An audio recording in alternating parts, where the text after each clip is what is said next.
بسم الله الرحمن الرحیم.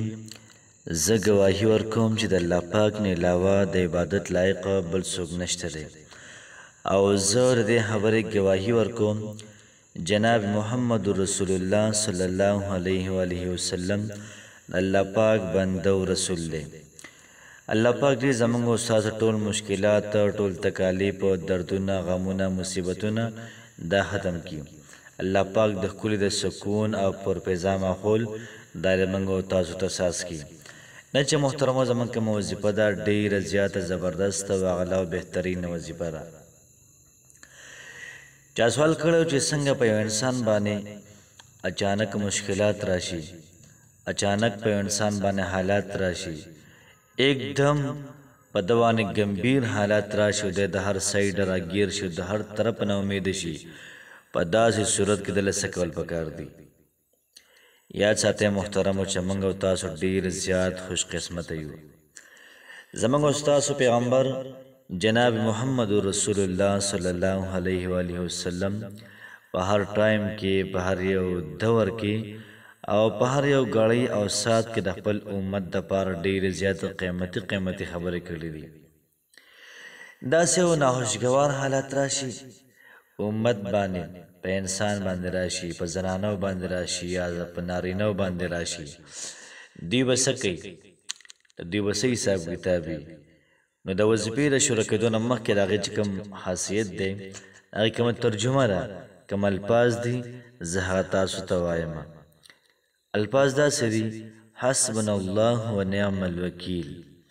حسبنا الله و نعم الوکیل. ترجمه دا ده: حسبنا الله، الله پاک زمونږ لپاره کافي دی، و نعم الوکیل، ښه کارساز دی. او که څوک داسې وایي چې حسبي الله، الله پاک کافي دی زما لپاره، و نعم الوکیل، ښه کارساز دی. نو حسبنا الله او حسبي الله دواړه ټیک دي. د وظیفې د شروع کېدو نه مخکې د دې چې کوم فضایل دي هغه دا دي چې ابو هریره رضی الله تعالی عنه یو ځل د دواړو جهانو سردار مبارک نه واورېدل. پیغمبر صلی الله علیه و آله وسلم فرمایل د حدیث شریف مفهوم داسې دی چې کم سړی باندې غم رالی، کم سړی باندې مصیبت رالی، کم سړی حالات راګیر کو او دی وایي چې زه د حالاتو نه وځم، ما ته د کامیابۍ، د نصرت او دارنګې د فتحې لار زما لپاره پکار ده. زه به څنګه کامیاب شم؟ زه به څنګه دا مشکلات ختم کم؟ نو په داسې صورت کې ابو هریره صاحب د دواړو جهانو سردار مبارک نه یو حدیث نقل کوي.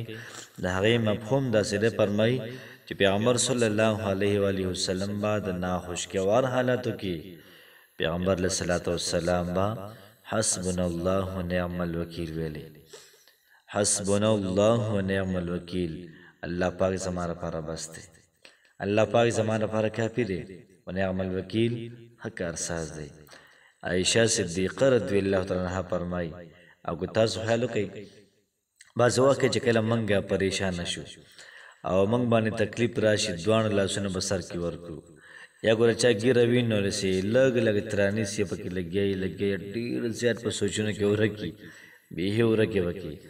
عایشه صدیقه رضی الله تعالی عنها فرمایي چې پیغمبر صلی الله علیه و آله وسلم باندې چې به کله څه ناخوشګوار حالات رال، پیغمبر علیه صلات وسلام به لاس په سر کې ورکو او سوچ کې پرېوتو. کله کله به ګیره مبارک باندې لاس کېښود، سوچ کې پرېوتو او دا به وي چې حسبي الله و نعم الوکیل، زما لپاره زما رب کافي دی، ښه کارساز دی. نو دا وظیفه یو قسم د محترمو نبوي نسخه ده، وظیفه نبوي نسخه ده محترمو، یا وظیفه نبوي وظیفه ده، او ډېره زیاته بهترینه د کوششو کې به خپله مو کې ملګرو سره هم شیر کوي. نو فرمایي چې چا باندې حالات راشي رښتیا نه کېږي، حسبنا الله و نعم الوکیل، نعم المولا و نعم النصير. تماشا کوئ محترمو چې څنګه الله پاک ستاسو رشته بهترین ځای کې کوي. بچا باندې حالات راله د قرض، حسبنا الله و نعم الوکیل، الله پاک زما لپاره کافي دی، زما قرضه، زما هر څیز به الله پاک ختموي. بچا باندې حالات راله محترمو د رزق، بیا پکې دا وایي چې حسبنا الله ونعم الوکیل، زما دپاره زما رب بس دی که نه، زما دپاره زما رب کافي دی، ډېر شی دی. په چا که محترم پریشاني راله، ټینشن رالی، څه حاجت یې رالی، او دی وایي چې حسبنا الله ونعم الوکیل، زما رب زما دپاره ډېر شی دی، زما رب زما دپاره کافي دی.